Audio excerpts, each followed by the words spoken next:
اور ٹویٹر پر فالوورز بہت کم تھے، ریحام خان نے عثمان ڈار کو کہا۔ عثمان ڈار نے سیالکوٹ میں پارٹی کا سوشل میڈیا یونٹ بنا رکھا ہے۔ عثمان ڈار نے اسے 1 ملین فالوورز خرید دیے۔ یہ ان دنوں فلم بھی بنا رہی تھی۔ شنید تھا، ریحام نے فیصل واوڈا سے فلم کے لیے رقم لی۔ یہ پارٹی کے لیے عہدیداروں کی میٹنگ بھی بلا لیتی تھی۔ یہ KPK میں بھی دورے شروع کر دیتی تھی اور یہ وزیر اعلیٰ اور وزراء کے احکامات بھی جاری کر دیتی تھی۔ عمران خان کے لیے یہ بھی قابل قبول نہیں تھا۔ چنانچہ دونوں کے درمیان لڑائیاں شروع ہوئیں اور یہ بڑھتی چلی گئیں۔ لڑائیوں کا کلائمیکس ستمبر 2015 میں ہوا۔ ریحام خان نہانے کے لیے باتھ روم میں تھی۔ یہ باہر آئی تو عمران خان جہانگیر ترین کے ساتھ مشورہ کر رہا تھا۔ میں کیا کروں، میری سے جان چھڑاؤ۔ ریحام خان کے بقول میں آدھ گھنٹہ چھپ کر دونوں کی گفتگو سنتی رہی۔ میری برداشت جواب دے گئی تو میں باہر آئی اور پھٹ پڑی۔ یہ لڑائی خوفناک تھی۔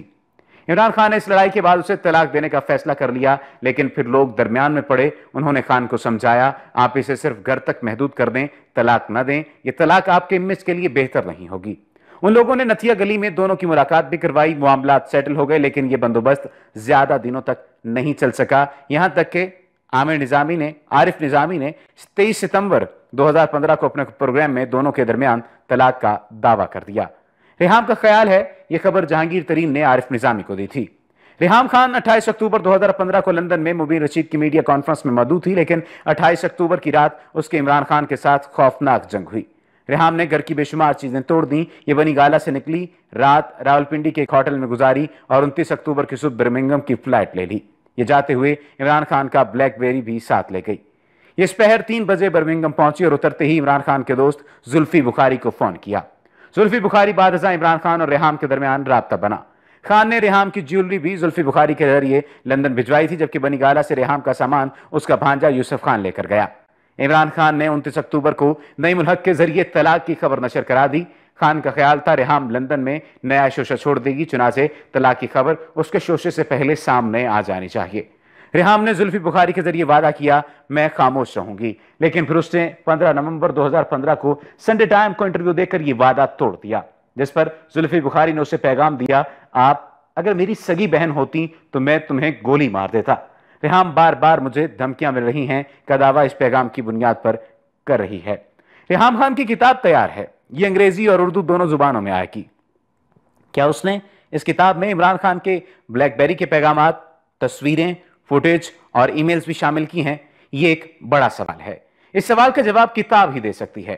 اگر بلیک بیری کا مواد کتاب میں شامل ہے تو پھر عمران خان کی ساکھ کو ٹھیک ٹھاک نقصان پہنچے گا، اور ریحام نے اگر یہ مواد اپنی اگلی کتاب کے لیے سنبھال لیا ہے تو پھر عمران خان سے زیادہ اون چودھری، نعیم الحق، مراد سعید اور جہانگیر ترین اس کتاب کا وکٹم بنیں گے۔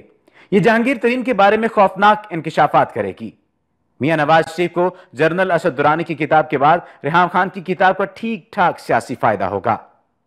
تاہم یہ حقیقت ہے، یہ کتاب نواز شریف اور شہباز شریف نے نہیں لکھوائی، یہ ریحام خان کا اپنا انیشیٹو ہے۔ کتاب اور لانچنگ کے اخراجات بھارت کا ایک برطانوی بزنس مین سنجے کیتھوریا برداشت کر رہا ہے۔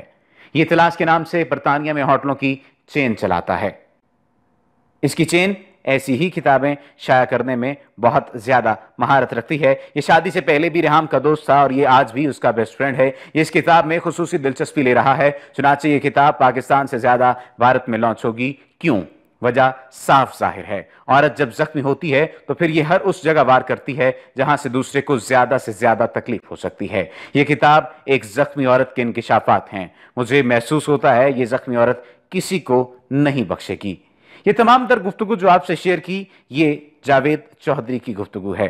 ریحام خان کی کتاب نے واقعتاً نیا پنڈورا باکس کھولا ہے۔ ریحام خان نے آنے والی کتاب میں سابق شوہر اعجاز رحمان اور وسیم اکرم کی مرحوم اہلیہ پر بھی سنگین الزامات لگائے ہیں۔ انہوں نے زلفی بخاری اور انیلا خواجہ کو بھی نہیں چھوڑا۔ 4 افراد نے ریحام خان سے 14 جون تک قانونی نوٹس کے ذریعے جواب بھی مانگ لیا ہے۔ ریحام خان کی نئی کتاب نے پنڈورا باکس کھول دیا ہے اور اس کتاب میں زلفی بخاری، انیلا خواجہ، سابق کپتان وسیم اکرم اور حتیٰ کہ ریحام خان نے سابق شوہر اعجاز رحمان پر تشدد کا الزام بھی لگایا ہے۔ اپنی کتاب میں ریحام خان نے عمران خان کے لندن میں قریبی دوست زلفی بخاری پر خاتون کا اسقاط حمل کرانے کا بھی الزام لگایا۔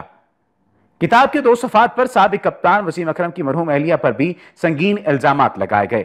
چاروں افراد نے ریحام خان کو قانونی نوٹس بھجوا کر 14 جون تک جواب طلب کر لیا ہے۔ یہ کیا ہے؟ اس کی وجوہات کیا ہیں اور کیا ایسا ہونا چاہیے تھا یا نہیں ہونا چاہیے تھا؟ یہ صاحب شعور لوگ بہت بہتر طریقے سے جانتے ہیں۔ کتاب پر ریحام کے سابق شوہر ڈاکٹر اعجاز کا جواب بھی آ گیا ہے، اور یہ جواب سما کے پروگرام میں اینکر نے ریحام خان کی کتاب سے جو متعلق جواب دیا گیا ہے اسے ڈاکٹر اعجاز الرحمان کا جواب بھی مبشر لقمان نے پڑھ کر سنایا ہے۔ امید یہ کی جائے گی کہ یہ معاملہ اسی طرح سے سلجھ جائے گا، اور اگر یہ سیاست کا چلن اسی طرح سے بیڈ روم کی سیاست تک کا چلن شروع ہو گیا تو پھر شاید سیاستدانوں کو بھی مشکلات ہوں گی، اور ان کی بیویوں کو بھی اور ان کی معشوقاؤں کو بھی مشکلات کا سامنا کرنا پڑ سکتا ہے۔ اگر آپ نے ابھی تک ہمارے چینل کو سبسکرائب نہیں کیا تو سبسکرپشن کا بٹن دبا کر سبسکرائب کر لیجئے۔